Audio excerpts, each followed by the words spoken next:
தீஸ்வரி நமக. ஓம் நம சிவாயா. அம்மாவுடைய திருப்பதங்களை தொட்டு வணங்கிட்டு வீடியோக்குள்ளே போகலாம். ஃபஸ்ட்டு நான் உங்கள் எல்லாருக்கிட்டையும் மன்னிப்பு கேட்டுக்கிறேன். ஒரு வாரமாக வீடியோ வரலை, வாஷ்ரூம் போயிருந்தேன். ஸோ அதனால தான் 1 வீக்காக என்னால் வீடியோ பண்ண முடியல. So sorry. இன்றைய டாபிக் வந்து பார்த்திங்கன்னா குழந்தைகளை வளர்க்கும் முறை. ஸோ குழந்தைங்களை நம்ம எப்படி வளர்க்கணும்னு அம்மா சொல்லித்தராங்க. பொதுவாக ஒரு சத்குரு மனசை பற்றி பேசுகிறது கேட்டிருப்போம். மனசை எப்படி நம்ம கண்ட்ரோல் கொண்டு வர்றது அப்படிங்கிற மாதிரிலாம் பேசியிருப்பாங்க. இல்லை ஆத்ம விசாரத்தை பற்றி பேசியிருப்பாங்க. ஆனால் ஒரு சத்குரு இறங்கி வந்து குழந்தைங்களை எப்படியெல்லாம் வளர்க்கணும் அப்படின்னு சொல்லியிருக்கிறது எனக்கு ரொம்ப ஆச்சரியமாக இருக்குது. ஸோ அம்மா இன்றைக்கி நிறைய விஷயங்கள் நமக்கு சொல்லிக் கொடுக்க போகிறாங்க. நம்ம வீட்டில் என்னெல்லாம் குழந்தைங்களை வளர்க்குறதுல என்னெல்லாம் தப்பு பண்ணிகிட்ருக்கோம், நம்ம எப்படியெல்லாம் மாற்றிக்கணும் அப்படிங்கிற விஷயங்களை நம்ம இன்றைக்கி கற்றுக்க போகிறோம். அதுக்கு முன்னாடி நேற்று டாப்பிக்கை ஒரு ரீகால் பண்ணிட்டு வந்துடலாமா? நேற்று என்ன டாபிக்? இல்லறம் அப்படிங்கிறது தான் இல்லையா? ஸோ இல்லறம் அப்படிங்கிற டாப்பிக்கில் அம்மா ஹஸ்பண்ட் ஒய்ஃப் எப்படியெல்லாம் இருக்கணும் நிறைய விஷயம் சொல்லி கொடுத்தாங்க இல்லையா? அதில் ஃபஸ்ட் பாயிண்ட்டு, ஹஸ்பண்ட் ஒய்ஃபையும் ஒய்ஃப் ஹஸ்பண்டையும் இறைவனாக நினச்சி நேசித்து சேவை செய்யணும்னு சொன்னாங்க. 2 பேரும் சேர்ந்து ஸ்பிரிச்சுவல் ப்ராக்டிஸ் பண்ணும்போது முக்தி அவங்கள தேடி வரும் அப்படின்ற மாதிரி சொல்லியிருந்தாங்க. ஸோ ஹஸ்பண்ட் செய்கிறது, ஸ்பிரிச்சுவலில் இருக்கிறது ஒய்ஃபுக்கு பிடிக்கலனாலும், ஒய்ஃப் இருக்கிறது ஹஸ்பண்டுக்கு பிடிக்கல அப்படின்னாலும் ஆன்மீக வாழ்க்கையை வந்து விட்டு கொடுக்கக்கூடாது. அவங்களுக்கு விருப்பம் இல்லைனாலும் பரவாயில்ல, யாருக்கு விருப்பம் இருக்கோ அவங்க ஆன்மீக வாழ்க்கையை விட்டு கொடுக்காம இருக்கணும் அப்படின்ற மாதிரி அம்மா சொல்லியிருந்தாங்க. அதே மாதிரி ஸ்பிரிச்சுவல் இருக்குன்னு சொல்லி நான் வந்து ஸ்பிரிச்சுவல் ப்ராக்டிஸ் பண்ணுறேன்னு சொல்லி கடமையெல்லாம் ஸ்கிப் பண்ணக்கூடாதுன்னு அம்மா சொல்லியிருந்தாங்க. அடுத்தது, ஹஸ்பண்ட் ஒய்ஃப் நம்மளோட பார்ட்னர் வந்துட்டு ஆன்மீக வாழ்க்கைக்கு எதிராக இருந்தாலும் அவங்க மனம் கோணாமல் நம்ம நடந்துக்கிட்டு அவங்களுடைய மனம் மாற்றத்துக்கு பிரார்த்தனை பண்ணணும் அப்படின்னு அம்மா சொல்லியிருந்தாங்க. அதே மாதிரி ஹஸ்பண்ட் ஒய்ஃபில் ஃபிசிக்கல் ரிலேஷன்ஷிப்லாம் எப்படி இருக்கணும் அப்படிங்கிற மாதிரியான விஷயங்கள்லாம் அம்மா சொல்லியிருந்தாங்க. அடுத்தது, ஒரே ஒரு குழந்தை போதும். அப்படி உங்களுக்கு ரொம்ப ஆசையாக இருந்தால் 2 குழந்தை போதும், அதுக்கு மேலே வேண்டாம். கம்மியாக குழந்தைங்க இருக்கும்போது தான் நம்மளால் கான்சென்ட்ரேட் பண்ணி வளர்க்க முடியும் அப்படின்னு சொல்லியிருந்தாங்க. அதேமாதிரி இறைவன்கிட்ட, இறைவா இக்குழந்தை உலகிற்கு பயன்படும் வகையில் வளர வேண்டும், இது உன் குழந்தை, உனது குணங்களை நீ இவனுக்கு அளிக்க வேண்டும் அப்படின்னு சொல்லி பிரார்த்தனை பண்ணோம். இப்படி பிரார்த்தனை பண்ணும்போது அந்த குழந்தை வந்து பார்த்திங்கன்னா நல்ல உயர்ந்த நிலையை அடையும்னு சொல்லியிருந்தாங்க. ஸோ ஹஸ்பண்ட் ஒய்ஃப் 2 பேருமே இவங்களை தவிர மற்ற வெளியில் எங்கேயும் வந்து இல்லீகல் ரிலேஷன்ஷிப்லாம் இருக்கக்கூடாது அப்படின்ற மாதிரி அம்மா சொல்லியிருந்தாங்க. அடுத்தது, குடும்பத்தில் ஏதாச்சும் கருத்து வேறுபாடு வந்தது அப்படின்னா உடனடியாக உட்காந்து பேசினா நாளைக்கு பேசிக்கலாம் அப்படின்ற மாதிரி இருக்கக்கூடாது அப்படின்னு சொன்னாங்க. ஸோ நம்மளை நேசிக்கிறவங்ககிட்ட அன்பு செலுத்துறது பெரிய விஷயம், நம்மளை நேசிக்காதவங்ககிட்டையும் அன்பு செலுத்தணும் அப்படின்ற மாதிரி அம்மா சொல்லியிருந்தாங்க. அடுத்தது வந்து பார்த்திங்கன்னா மற்றவங்களுடைய குற்றம் குறைகளெல்லாம் வந்து நம்ம மன்னிக்க கற்றுக்கணும், அப்போ தான் குடும்பத்தில் வந்து பார்த்திங்கன்னா அமைதி இருக்கும் அப்படின்ற மாதிரி சொல்லியிருந்தாங்க. நாம் இந்த மாதிரியெல்லாம் ஒழுங்காக வாழும்போது தான் நம்ம பிள்ளைங்களுக்கு அது எக்ஸாம்பிளாக இருக்கும் அப்படின்ற மாதிரி சொல்லியிருந்தாங்க.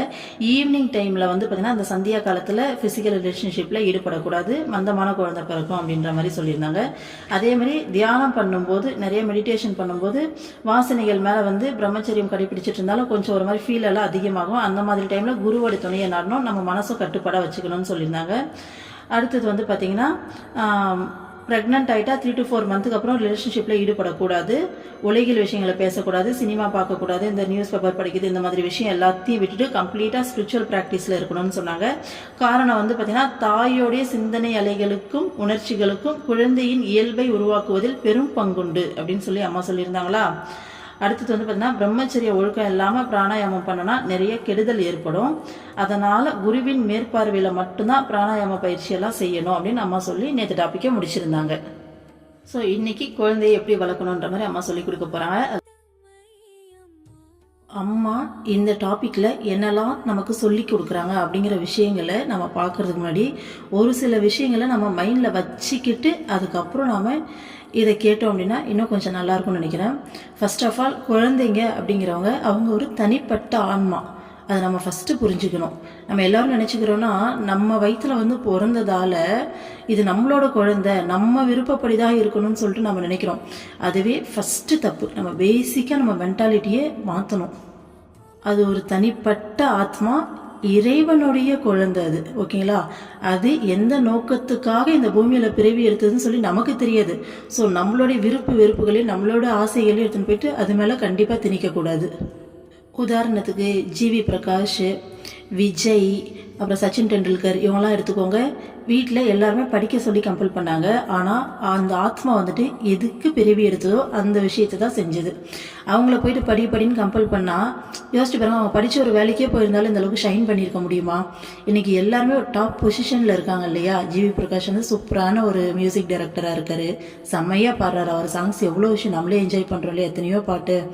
விஜய் சொல்லவே தேவையில்லை, எவ்வளோ டாப்பில் இருக்கார். சச்சின் டெண்டுல்கர் சொல்லவே தேவையில்லை, கிரிக்கெட்டில் அவர் எவ்வளோ டாப்பில் இருக்கார். ஸோ இந்த ஆன்மா இதுக்காக தான் பிறவி எடுத்திருக்கு. பட் அப்பா அம்மா என்ன நினைக்கிறாங்க? நல்லா படி, நல்ல ஒரு வேலைக்கு போ, ஒழுக்கமாயிரு அப்படின்னு சொல்கிறாங்க. படிப்பு வேண்டான்னு நான் சொல்ல வரல, கண்டிப்பாக தேவை தான்.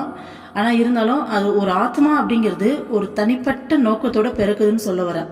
ஒவ்வொரு ஆத்மாவுக்கும் ஒரு குறிக்கோளோட தான் பிறக்குது. எந்த ஒரு ஆத்மாவும் இங்கே வந்து பார்த்திங்கன்னா தேவையில்லாமல் பிறக்கிறது கிடையாது. நோக்கம் இல்லாமல் ஒரு ஆத்மாவும் இங்கே வர்றது கிடையாது. ஸோ ஒவ்வொரு ஆத்மாவுக்கும் ஒரு நோக்கம் இருக்குது. ஸோ அதுக்கு நம்ம வழிவிடணும்னு சொல்கிறேன். நம்மளுடைய விருப்பு வெறுப்படுத்துன்னு போயிட்டு அந்த ஆத்மா கிட்ட திணிக்கக்கூடாது. அதே மாதிரி ஒவ்வொரு ஆத்மாவுடைய ஃபைனல் டெஸ்டினேஷன் வந்து பார்த்திங்கன்னா இறைவனை அடையிறது. ஓகேங்களா? ஸோ விருப்பு வெறுப்புக்காக வேணால் இந்த மாதிரி பிறவிகள் எடுத்து அந்த ஆசையை நிறைவேற்றலாமே தவிர ஃபைனல் டெஸ்டினேஷன் கண்டிப்பாக இறைவனை அடையிறது தான். ஸோ சின்ன வயசுலேருந்தே நம்ம ஆன்மீகத்தை பற்றி நிறைய விஷயங்கள் சொல்லி கொடுத்து இந்த ஆன்மீக வழியில் அந்த விதையை போட்டு நம்ம வச்சுட்டோம் அப்படின்னா கண்டிப்பாக என்றைக்காக இருந்தாலும் அது வெளியில் வரும், நல்ல விதமாக வந்து குழந்தைங்களை வழி நடத்தும். அடுத்தது எல்லாத்துக்கும் மேலே நம்ம சத்குரு கிட்டே இருக்கிறதால, நம்ம அம்மா கிட்டே இருக்கிறதால நம்ம என்ன செய்யணும்னா, இது உன்னோட குழந்தை, இது என் குழந்தை கிடையாது, இது உன் பிள்ளை, இதை நீயே பார்த்துக்கோன்னு சொல்லி நம்ம முழுமையாக சரணாகதி அடைஞ்சிடணும். குழந்தைய வந்து பார்த்திங்கன்னா அம்மாவுடைய கண்ட்ரோலில் விட்டுடணும். இது என் பிள்ளை கிடையாது, இது உன்னோட பிள்ளை, இதை வளர்க்குறதுக்கு நீ என்கிட்ட கொடுத்துருக்க, இதை பொறுப்பாக வளர்க்க வேண்டிய பொறுப்பு என்னோடது, இந்த பொறுப்பை நீ என்கிட்ட கொடுத்துருக்க, அந்த பொறுப்பையே என்னை வச்சு நீ தான் செய்கிற. ஸோ முழுமையாக இங்கே செயல்படுறது எல்லாமே நீ தான் அப்படின்னு சொல்லி நம்ம அம்மா கிட்ட சரணாகதி அடைஞ்சிடணும். அப்போ வந்து பார்த்திங்கன்னா அம்மா கண்ட்ரோல் எடுப்பாங்க அந்த பிள்ளைங்கள, அப்போ அது சிறப்பாக வளரும். ஓகே, அம்மா இப்போது இந்த டாப்பிக்கில் என்னெல்லாம் சொல்லியிருக்காங்கன்னு பார்க்கலாம். ஃபர்ஸ்ட் பாயிண்ட் அம்மா என்ன சொல்கிறாங்கன்னா, 5 வயது வரை குழந்தைகளை மிகவும் அன்புடன் வளர்க்க வேண்டும். 5 முதல் 15 வயது வரை கண்டிப்புடன் வளர்க்க வேண்டும். 15 வயதுக்கு மேல் குழந்தைகள் மீது அன்பு செலுத்துவது அவசியம். இல்லாவிட்டால் அவர்கள் வழி தவறி விடுவார்கள்.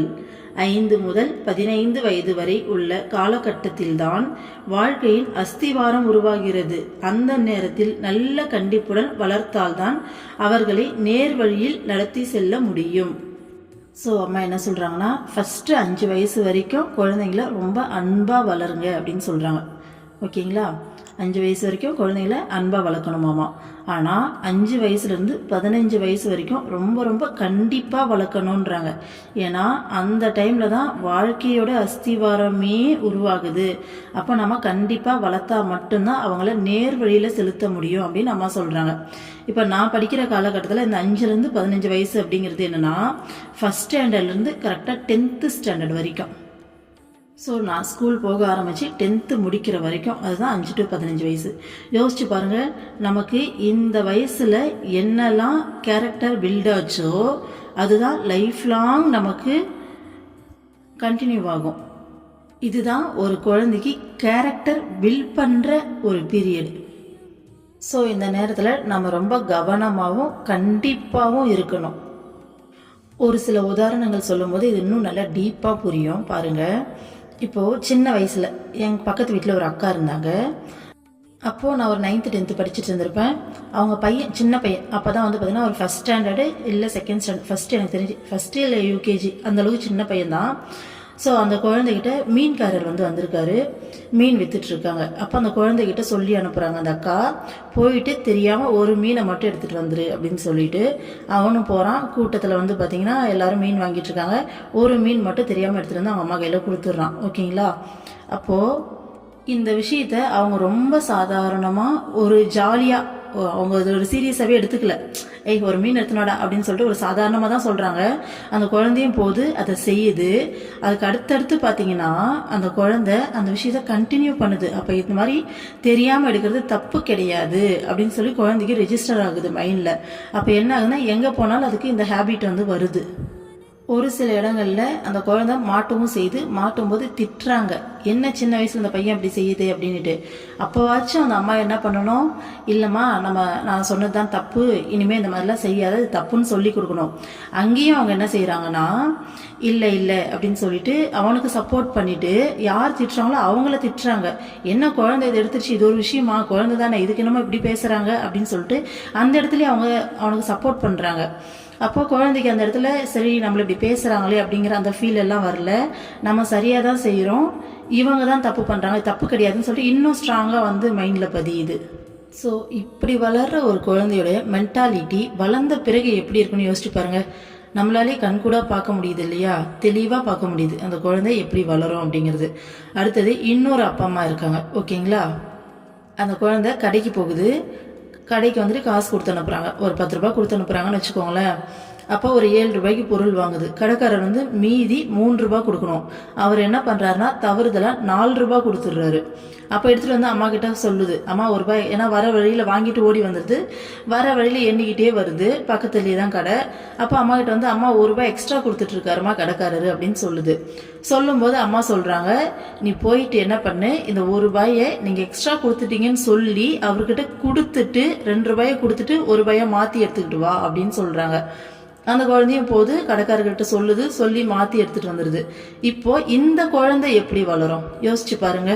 சும்மா ஒரு சாதாரணமாக உங்களுக்கு புரியறதுக்காக ஒரு எக்ஸாம்பிளுக்காக இதெல்லாம் சொல்கிறேன். ஸோ இந்த குழந்தைக்கு சின்ன வயசுலேருந்தே அந்த நேர்மை அப்படிங்கிற விதையை அவங்க அம்மா போட்டு விடுறாங்க. இது எவ்வளவு வளர்ந்தாலும் இதுக்கு ஏமாற்றணுங்கிற எண்ணம் வராது. எங்கேயா இருந்தாலும் நம்ம நேர்மையை தான் இருக்கணும் அப்படிங்கிற மாதிரி இருக்கும். அப்போ ஸ்பிரிச்சுவலில் வரும்போது கடவுளுக்கு ரொம்ப பிடிச்ச குணமாய் தான், இதுக்காக நம்ம மெனக்கிட வேணாம். ஸோ பேசிக்காகவே இந்த கேரக்டர் வந்து வளர்ந்து போதா. குழந்தையே ஒருவேளை தவறி ஏதோ ஒரு ஞாபகத்தில் இல்லை இது எடுக்கலான்னு சொல்லி ஆசைப்பட்டு ஒரு பொருளை தெரியாமல் எடுத்தா கூட நாம சொல்லி கொடுக்கணும், இது தப்பு, இதை செய்யக்கூடாது அப்படின்னு சொல்லி நாம சொல்லி கொடுத்து வளர்க்கணும். அப்படி வளர்க்கும் போது குழந்தையோட மைண்ட்லயும் ஓகே இதெல்லாம் தப்பு, இதை செய்யக்கூடாது அப்படிங்கிறது தோணும். நாம் இதை செஞ்சால் அம்மா இல்லை அப்பா திட்டுவாங்க, இது அவங்களுக்கு பிடிக்காது, இது வந்து தப்பான விஷயம்னு சொல்லியிருக்காங்க, அப்போ நாம் இதை செய்யக்கூடாது அப்படிங்கிற இந்த விஷயங்கள் எல்லாமே குழந்தைக்கு மைண்டில் பதியும். ஓகேங்களா. நான் சொல்கிறது சின்ன பசங்களுக்கு, இந்த அம்மா சொல்லியிருக்காங்களே 5லேருந்து 15 வயசு வரைக்கும் அப்படின்னு சொல்லிட்டு. ஸோ சின்ன வயசுலேருந்தே நம்ம இதை அப்சர்வ் பண்ணணும் அப்படின்னு சொல்கிறேன். அடுத்தது நம்ம எல்லா வீடுகள்லையும் நார்மலாக நடக்கிற ஒரு விஷயம் பார்த்திங்கன்னா, குழந்தைங்க அடம் பண்ணுவாங்க, அடம் பண்ணி பார்ப்பாங்க, முடிஞ்ச அளவுக்கும் அடம் பண்ணி பார்ப்பாங்க. அப்போ வந்து குழந்தைங்க நம்மளை கவனிப்பாங்க. நம்ம அடம் பண்ணால் அம்மா வந்துட்டு இதுக்கு அலோவ் பண்ணுறாங்களா, அப்பா நமக்கு இதுக்கு அலோவ் பண்ணுறாரா, அப்போ அடம் பண்ணால் நமக்கு இது கிடைச்சிரும் போல இருக்கு அப்படிங்கிற வரைக்கும் குழந்தைங்க வந்து அப்சர்வ் பண்ணுவாங்க. அப்போ நம்ம குழந்தைங்கிட்ட ரொம்ப ஸ்ட்ரிக்டாக இருக்கணும். நீ அடம் பண்ணால் இங்கே எதுவுமே கிடைக்காது, நீ உனக்கு வேணுன்றதை நீ ரிக்வெஸ்ட் பண்ணலாம், அமைதியாக சொல்லலாம். அது கொடுக்கணும் கொடுக்கக்கூடாதுங்கிற முடிவு எங்கள் கையில் தான் இருக்குது. கொடுத்தா சந்தோஷம், கொடுக்கலையா ஓகே அக்செப்ட் பண்ணிக்கோ, அப்புறம் கிடைக்கும் அப்படின்னு சொல்லிட்டு அக்செப்ட் பண்ணிக்கோ அப்படிங்கிற இந்த விஷயங்கள்லாம் நம்ம சொல்லி கொடுத்து வளர்க்கணும். நமக்கு இதெல்லாம் ரொம்ப சாதாரணமாக தெரியும். குழந்தை அடம் பண்ணது சரி, நமக்கு என்ன சொல்கிறது, ரொம்ப கத்துறா, சத்தம் போடுறா, இல்லை ரொம்ப அடம் பண்ணுறா, அழறா, அதனால நம்ம இதை கொடுத்துடலாம் அப்படின்ற மாதிரி நமக்கு தோணும். ஆனால் நம்ம இந்த பழகிட்டோம் அப்படின்னா குழந்தைங்க அந்த பேசிஸ்லேயே வளருவாங்க. நம்ம அடம் பண்ணால் அம்மா கொடுத்துருவாங்க, நம்ம அடம் பண்ணால் அப்பா கொடுத்துருவாரு, அப்போ நம்ம அடம் பண்ணலாம் அப்படின்ற மாதிரி நமக்கே தெரியாமல் நம்மளையே அவங்க வந்து ஏமாற்றுவாங்க. சைக்காலஜிக்கலாக நமக்கு குழந்தைங்களும் தப்பாக வளரும், நாமளும் குழந்தைங்க அடம் பண்ணுறாங்களேன்னு சொல்லி தப்பாக வளர்த்துக்கிட்டு இருப்போம் தெரியாமல். ஸோ இந்த மாதிரி சின்ன சின்ன விஷயங்கள்லாம், இந்த சின்ன சின்ன விஷயங்களில் ஏற்படுத்துகிற மாற்றம்ன்றது குழந்தைங்களோட கேரக்டரையே பில்ட் பண்ணும். அதே மாதிரி குழந்தைங்க ஃப்ரெண்ட்ஸ் கூட விளையாடுறாங்கன்னு வச்சுக்கோங்களேன், நார்மலாகவே மாற்றி மாற்றி சண்டை போட்டுப்பாங்க, நம்ம பார்த்துருப்போம். அப்போ அந்த டைமில் நீ உன் ஃப்ரெண்டோட சைட்லேருந்து யோசிச்சு பாரு. இப்போ உன் சைட்லேருந்து யோசிக்கிற உனக்கு கோவம் வருது, நீ அவன் இடத்துலேருந்து யோசிச்சு பாரு, இல்லை அவன் இடத்துலேருந்து யோசிச்சு பாரு. ஒரு டைம் நீ விட்டு கொடுக்கலாம் இல்லையா, நீ விட்டு கொடுத்தா அவங்களும் அடுத்த டைம்ஸ் ஓகே நம்ம ஃப்ரெண்டு விட்டு கொடுத்தான்னு உனக்காக அவங்க யோசிப்பாங்கல்ல அப்படிங்கிற மாதிரி இந்த விஷயங்கள்லாம் சொல்லும்போது எடுத்தோடனே குழந்தைங்க அக்செப்ட் பண்ணிக்க மாட்டாங்க. எப்பயும் போல் கம்ப்ளைண்ட் தான் பண்ணுவாங்க, இல்லை அவன் தான் இப்படி பண்ணான் அதனால தான் நான் இப்படி பண்ணேன் அப்படின்னுவாங்க. நம்ம திரும்ப திரும்ப இல்லை இல்லை நீ இப்படி யோசிச்சு பாரு, நீ ஏன் இப்படி யோசிக்கிற, அவங்க இடத்துலேருந்து யோசிச்சு பாரு, உன்ன மாதிரி அவங்களுக்கும் ஆசை இருக்கும்ல, அதனால தானே இதை பண்ணுறாங்க. நீ ஒரு டைம் அவங்களுக்கு விட்டு கொடுத்தா அடுத்த டைம் அவங்களே வந்து உனக்கு விட்டு கொடுப்பாங்கல்ல. இந்த விஷயங்கள்லாம் நம்ம திரும்ப திரும்ப திரும்ப சொல்லும்போது குழந்தைங்களோட அந்த கேரக்டரே மாறும். மாற்றி மாற்றி சண்டை போகிறத விட்டுட்டு அந்த விட்டு கொடுக்குற தன்மைக்கு வருவாங்க. அப்போ இந்த வயசுலேயே நம்ம இந்த கேரக்டர்ஸ்லாம் வளர்த்துட்டோம்னு வச்சுக்கோங்களேன், அது குழந்தைங்களுக்கு வளர்ந்து நிற்கும் போது மிகப்பெரிய ப்ளஸ்ஸாக வந்து நிற்கும். அவ்வளோ ஒரு சூப்பரான கேரக்டராக வளர்ந்து நிற்பாங்க. இப்போ வீட்லேயே நமக்கு 2 பசங்க இருந்தாங்கன்னா கண்டிப்பாக மாற்றி மாற்றி வந்து எல்லாத்துக்கும் சண்டை போடுவாங்க, வந்து நிற்பாங்க. அந்த டைமில் யார் விட்டு கொடுக்குறீங்களோ அவங்க தான் குட்டு. என் வீட்டில் நான் இதை செய்வேன். அப்படின்னும்போது இப்போ நார்மலாக நான் என்ன சொன்னாலும் கேட்க மாட்டாங்க, மாற்றி மாற்றி சண்டை போடுவாங்க. இப்போ இந்த குட்டுன்னு பேர் வாங்குறதுக்காக வேண்டியே விட்டு கொடுத்துட்டு அம்மா நான் தானே குட்டு அப்படின்னுவாங்க. ஆமாண்டா சொல்லுவேன், நீ தான் குட்டு அப்படின்னுடுவேன். ஸோ இந்த மாதிரி நம்ம சின்ன சின்ன விஷயங்கள் தான். ஆனால் நம்ம வளர்ந்து நிற்கும் போது இப்போ இந்த வயசில் நம்ம உட்காந்துட்டு ஸ்பிரிச்சுவலாக நம்ம இந்த விஷயங்கள்லாம் மாற்றிக்கிட்டாதான் நம்மளால் முன்னேற முடியும்னு சொல்லி நம்ம உட்காந்து மாற்றிட்டுருக்கோம் இல்லையா. ஸோ குழந்தைங்களுக்கு இந்த வயசுலேருந்தே நம்ம இந்த மாதிரி நல்ல குணங்கள் எல்லாத்தையும் ஒரு கீனாக ஒரு விஷயத்தையும் நம்ம வாட்ச் பண்ணோம். வாட்ச் பண்ணி நம்ம சொல்லி கொடுத்துக்கிட்டே வந்தோன்னா அதுங்க வளர்ந்து நிற்கும்போது ரொம்ப அழகான ஒரு கேரக்டராக வளர்ந்து நிற்பாங்க. அதுதான் நம்ம அம்மா சொல்கிறாங்க, 5 முதல் 15 வயது வரை உள்ள காலகட்டத்தில் தான் வாழ்க்கையின் அஸ்திவாரம் உருவாகிறதுன்னு சொல்கிறாங்க. ஸோ நம்ம கேரக்டருடைய ஒரு கட்டடத்துக்கு அஸ்திவாரம் எந்த அளவுக்கு முக்கியமோ அதுதான் பேஸ் இல்லையா. அந்த மாதிரி நம்ம ஒரு குழந்தை பிறக்குதுன்னா அதோடைய ஒட்டுமொத்த கேரக்டருடைய அஸ்திவாரமும் இந்த வயசில் தான் உருவாகுது. சரிங்களா. அடுத்தது 15 வயசுக்கு மேலே குழந்தைங்க மேலே அன்பு செலுத்துறது அவசியம்னு சொல்கிறாங்க. அப்படி இல்லாட்டி வழி தவறிடும் சொல்கிறாங்க. அம்மா ஏன் அப்படி சொல்கிறாங்கன்றதை அடுத்த பாயிண்ட்ல சொல்கிறாங்க பாருங்க. பல இளைஞர்களும் இளம் பெண்களும் அம்மாவிடம் வந்து எங்களுக்கு வீட்டில் போதிய அன்பு கிடைக்காததால் நாங்கள் தீய வழிகளில் செல்கிறோம் என்று கூறுவதுண்டு. அவர்கள் அன்புக்காக ஏங்கும் வயது இது. ஆனால் பொதுவாக இக்குறிப்பிட்ட பருவத்தில்தான் பெற்றோர் தங்கள் குழந்தைகளை அடிக்கவும் திட்டவும் செய்வார்கள். அவர்களை நேசிக்காதது மட்டுமின்றி அருகில் கூட நெருங்க விட மாட்டார்கள். கண்டித்து படிக்க வைக்க வேண்டிய காலத்தில் செல்லம் கொடுத்தால் குழந்தைகள் கெட்டு விடுவார்கள். படிக்காமல் சோம்பேறிகள் ஆகிவிடுவார்கள். ஆனால் வயது வந்த பின் குழந்தைகளை கண்டிக்காமல் தவறுகளை சுட்டிக்காட்டி புரிய வைக்க வேண்டும். அம்மா என்ன சொல்கிறாங்க பாருங்க, அந்த 5 to 15 வயசு சொன்னாங்க இல்லையா. ஸோ நம்ம கண்டித்து அந்த வயசில் குழந்தைங்கள படிக்க வைக்கணும். ஆக்சுவலாக அந்த டைமில் கண்டிக்கணும். 15 வயசுக்கு மேலே அன்பு செலுத்தணும். நீங்கள் என்ன பண்ணுறீங்கன்னா தலைகீழாக ஃபஸ்ட்டு அந்த 5 to 15 செல்லம் கொடுத்துறீங்க. செல்லம் கொடுக்கும்போது குழந்தைங்க வந்து சோம்பேறியாக போகுது, சரியாக படிக்காமல் கெட்டு போகுதுங்க. அதுக்கப்புறம் என்ன பண்ணுறேன்னா இப்படி ஆயிடுச்சு இந்த குழந்தைன்னு சொல்லிட்டு அதுக்கிட்ட அன்பு செலுத்த மாட்டேன்றீங்க. இது சரியாக படிக்கலை, சொல்கிற பேச்சு கேட்கல, சோம்பேறியாக இருக்குது, சுற்றுது, நம்ம கேள்விப்பட்டிருப்போம் இல்லையா. ஸோ இந்த மாதிரிலாம் இருக்குது அப்படின்னு சொல்லிட்டு ஒரு வெறுப்பு வந்துடும் அந்த குழந்தைங்க மேலே. அப்போது அந்த டைமில் என்ன பண்ணுறது, பக்கத்துலேயே சேர்க்கறது இல்லை குழந்தைங்கள. இந்த டைமில் பக்கத்துலேயே சேர்க்கறதில்ல. பத்தாவதுக்கு அவங்கள வந்து நேசிக்கிறதும் கிடையாது, ஒரு வெறுப்புணர்வோடு நடந்துக்கிறாங்க. அப்போ இந்த வயசில் அம்மா என்ன சொல்கிறாங்கன்னா, இந்த வயசில் நீ கண்டிக்கக்கூடாது. 5 to 15 நீ கண்டிக்க வேண்டிய வயசு.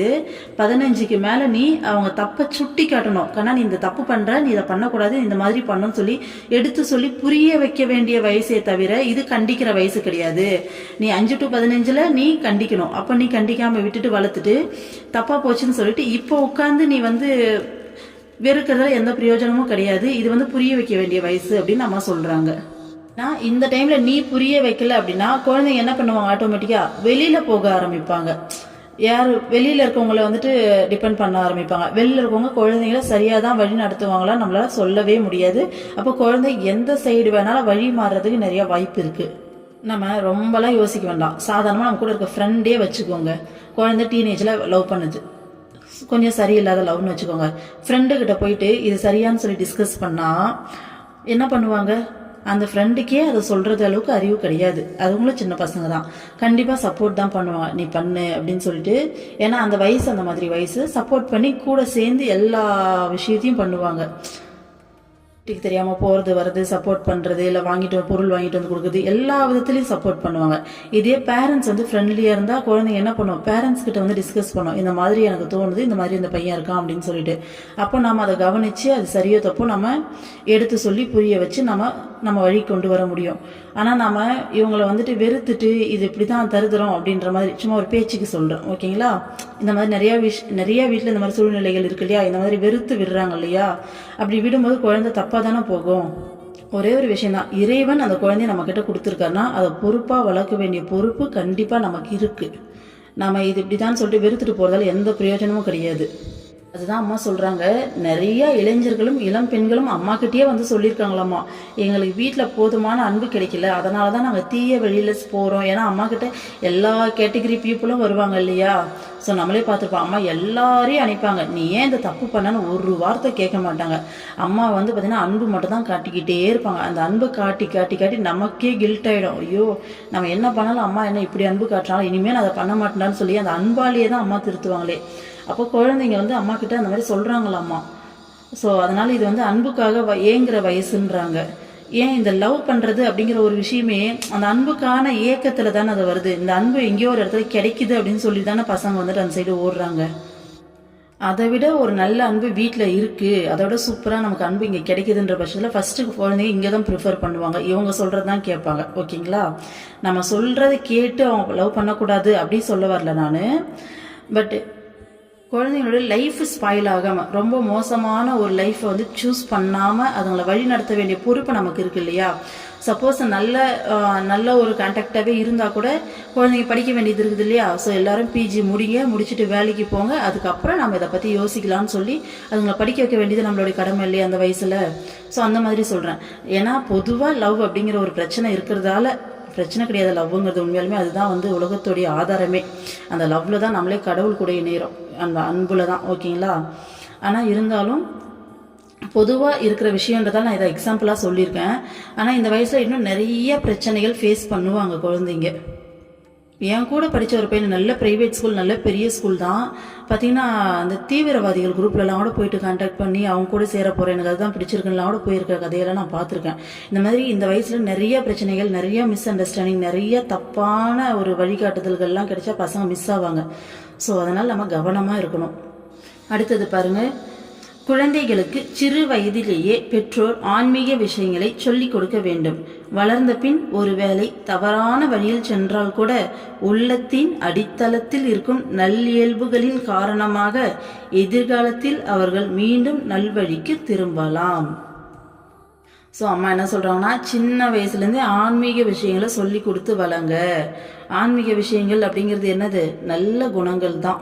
ஓகேங்களா, இறைவனை பிடிக்கணும்னு வாங்க. ஃபஸ்ட்டு இறைவனை பிடிச்சா இறைவனுக்கு என்ன பிடிக்கும், நம்ம மனசுக்குள்ள நல்ல எண்ணங்களோடு இருக்கிறது தான் இறைவனுக்கு பிடிக்கும் இல்லையா. ஸோ இந்த ஆன்மீக விஷயங்களை சொல்லி கொடுக்கும்போது வளர்ந்த பிறகு ஒருவேளை தப்பாக போனால் கூட திரும்ப அவங்க இந்த அவங்களுக்கு உள்ள அடித்தளத்தில் இருக்க அந்த நல்ல இயல்புகள் காரணமாக திருப்பி அவங்க நல்ல வழிக்கு திரும்புறதுக்கு நிறைய வாய்ப்பு இருக்குன்றாங்க இல்லையா.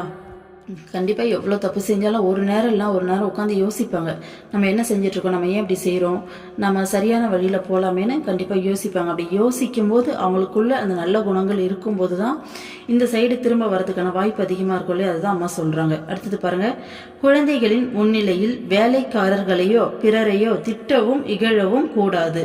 நாளை அவர்களும் அதை பின்பற்றுவார்கள். பணம் இன்று வரும் நாளை போகும், சுபாவம் என்றும் நிலைத்து நிற்கும், சுபாவம் என்றும் நிலைத்து நிற்கும். அதனால் பணக்காரர்களும் குழந்தைகளை தங்கள் வேலைகளை தாங்களே செய்ய பழக வேண்டும். பாருங்க அம்மா என்ன சொல்றாங்கன்னு, குழந்தைங்க முன்னாடி வேலைக்காரங்களையோ இல்லை மற்றவங்களையோ திட்டுறதோ இல்லை அவங்கள தப்பாக பேசுறதோ, அவங்க பின்னாடி கூட நம்ம மற்றவங்கள பற்றி தப்பாக பேசுவோம் இல்லையா. ஸோ அதெல்லாம் செய்யாதீங்க. ஏன்னா அதே கேரக்டரை அவங்களுக்கும் வரும், அவங்களும் இதையே ஃபாலோ பண்ணுவாங்க அப்படின்றாங்க. பணம் இன்னைக்கு வரும் நாளைக்கு போவோம், ஆனால் கேரக்டர் என்றைக்குமே நிலைச்சு நிற்கும் இல்லையா. ஸோ ஒரு குழந்தை வளருதுன்னா அது எந்த மாதிரி கேரக்டர் வளரணுங்கிறது நம்ம கையில் தான் இருக்குது. குழந்தைங்க நம்மளை பார்த்து வளர்கிறாங்க. ஸோ நம்ம செய்கிற விஷயங்களை குழந்தைங்க கண்டிப்பாக அதெல்லாம் சரின்னு சொல்லிட்டு அப்படியே ஃபாலோ பண்ணுவாங்க. ஸோ அதனால் அம்மா என்ன சொல்கிறாங்கன்னா, சுபாவம் என்றைக்குமே நிலைச்சி நிற்கும். பணம் இன்றைக்கி வரும் நாளைக்கு போயிடும், ஆனால் குழந்தைங்களுக்கு இன்றைக்கி வளர்கிற அந்த சுபாவம்ன்றது லைஃப் லாங் நிலைச்சி நிற்கும். அதனால் பணக்கார குழந்தைங்களாக இருந்தாலும் அவங்க வேலையை அவங்களே செய்ய வச்சு பழக்கணும் அப்படின்றாங்க. ஏன்னா அம்மா ஏற்கனவே சொன்ன மாதிரி இது கேரக்டர் பில்ட் ஆகிற வயசு. இந்த வயசில் தான் குழந்தையோட கேரக்டர்கள் அதாவது குணாதிசயங்கள் கட்டமைக்கப்படுது.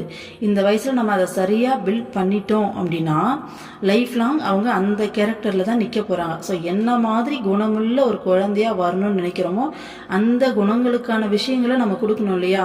நம்ம வாயில் சொல்லிட்டு நம்ம உட்காந்து நம்ம தப்பாக செஞ்சுட்டு இருந்தோம்னா குழந்தைங்க அதை பார்த்து நம்ம சொல்கிறத எப்பயுமே கேட்க மாட்டாங்க. குழந்தைங்க நம்ம என்ன செய்கிறோமோ அதை தான் கவனிப்பாங்க. ஸோ நம்மளுடைய செயல்கள் கவனமாக இருக்கணுன்றாங்க அம்மா. இந்த பணிவு, தன்னடக்கம், மற்றவங்க இடத்துலேருந்து யோசிக்கிறது, இதெல்லாம் நல்ல குணங்களுடைய பேசிக் இல்லையா? பேசிக்கான நல்ல குணங்கள் இல்லையா? ஸோ இந்த குணங்கள்லாம் குழந்தைங்களுக்கு இந்த வயசுலேருந்து வளர்த்துட்டோம்னா ரொம்ப ஈஸியாக இருக்கும் இல்லையா? ஸோ அதுதான் சொல்கிறாங்க, பணக்கார குழந்தைங்களா இருந்தாலும் அவங்க வேலையை அவங்களே செய்ய பழக்கணும்னு அம்மா சொல்கிறாங்க. ஏன்னா அந்த குழந்தைங்க அவங்களோட வேலையை செஞ்சு வளரும்போது அந்த பணிவோடையும் தன்னடக்கத்தோடையும் குழந்தைங்க வளரும். இதே வேலைக்காரங்க இருக்காங்க, அவங்க செய்வாங்க, நான் எந்த வேலையும் செய்ய மாட்டேன் அப்படின்னு சொல்லி வளரும்போது குழந்தைங்களுக்கு அந்த பணிவு தன்னடக்கங்கிறது வராது. அது நம்மளே கெடுக்கிற மாதிரி ஆயிடுது இல்லையா? ஸோ இப்போ வீட்டில் வேலைக்கு ஆள் இருக்காங்க, எல்லாத்தையும் செய்கிறாங்க. ஒரு பப்ளிக் பிளேஸ்க்கு போகிறாங்க, அவங்க பார்த்திங்கன்னா அந்த மாதிரி ஃபெசிலிட்டிஸ்லாம் இல்லை. ஆனால் அவங்க அங்கே அட்ஜஸ்ட் பண்ணவே முடியாது, அவங்களால இருக்கவே முடியாது. ஸோ இது யாரோட தப்பு? வீட்டில் வளர்க்குற நம்மளோட தப்பு தானே. ஸோ வீட்லேயே நம்ம இது எல்லாத்தையும் அட்ஜஸ்ட் பண்ண சொல்லி கொடுத்துருந்தோன்னா குழந்தைங்க அங்கே போய்ட்டு ஈஸியாக சமாளிப்பாங்க இல்லையா? நம்ம இந்த மாதிரி பணக்காரங்களாக இருக்கோம், சும்மா அம்மா சொல்லியிருக்காங்க இல்லையா, ஒரு எக்ஸாம்பிளுக்கு சொல்கிறேன். பணக்காரங்களாக இருக்காங்க அப்படிங்கிறதுக்காக வீட்டில் குழந்தைங்கள எந்த ஒரு வேலையுமே வாங்காமல் வளர்த்துடுறோன்னு வச்சுக்கோங்க. அப்போது குழந்தைங்க பேசிக்காகவே நான் இப்படித்தான், நான் இதெல்லாம் செய்ய மாட்டேன், என்னால் இப்படி தான் இருக்க முடியும் அப்படின்னு சொல்லிட்டு ஒரு பவுண்ட்ரி கிரியேட் பண்ணிடுவாங்க அவங்களுக்கு அவங்களே. அப்போது நான் எனது அப்படிங்கிற அந்த அகந்தை அதிகமாக சின்ன வயசுலேருந்தே அதை அலோவ் பண்ணுறதே நாம தான். இதுக்கு பணக்காரங்களாக இருக்கணுன்ற அவசியமே கிடையாது. நம்ம வீட்லேயே நம்ம பிள்ளைங்கள நம்ம அப்படி தான் வளர்த்துக்கிட்டு இருக்கோம்.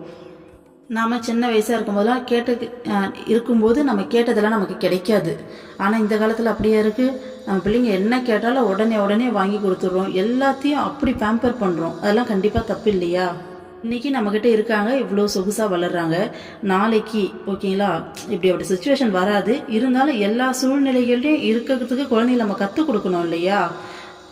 இந்த கம்ஃபர்ட் ஜோன் இல்லைன்னா பசங்களால் இருக்கவே முடியாது. அப்போது அதை அக்செப்ட் பண்ண குழந்தைங்க ரொம்பவே கஷ்டப்படுவாங்க. அதுக்கு பெட்டர் இப்போவே எந்த சூழ்நிலையாக இருந்தாலும் அக்செப்ட் பண்ணணும், அட்ஜஸ்ட் பண்ணிக்கணும் அப்படின்னு சொல்லி கொடுத்து வளர்த்துட்டோன்னு வச்சுக்கோங்களேன். குழந்தைங்க எந்த மாதிரி சுச்சுவேஷனில் விட்டாலும் அவங்க ரொம்ப சந்தோஷமாகவும் அதையும் அந்த சுச்சுவேஷனையும் பிரேக் பண்ணி முன்னாடி வரக்கூடிய அந்த திறமை அப்போ தான் வளரும் குழந்தைங்களுக்கு. அடுத்தது பாருங்கள், ஆசிரியர்களிடம் பணிவுடன் நடக்க கற்றுக் கொடுக்க வேண்டும். பணிவுள்ள மாணவனுக்குத்தான் கல்வி, குறிப்பாக ஆன்மீக கல்வி பயனளிக்கும். கல்வி கற்கும் மாணவர்கள் வேறு வேலைகள் எதுவும் செய்ய வேண்டாம் என பெற்றோர் எண்ணுவது சரியல்ல.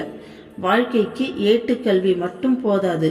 குழந்தைகளை வீட்டு வேலைகளை செய்ய பெற்றோர் பயிற்றுவிக்க வேண்டும்.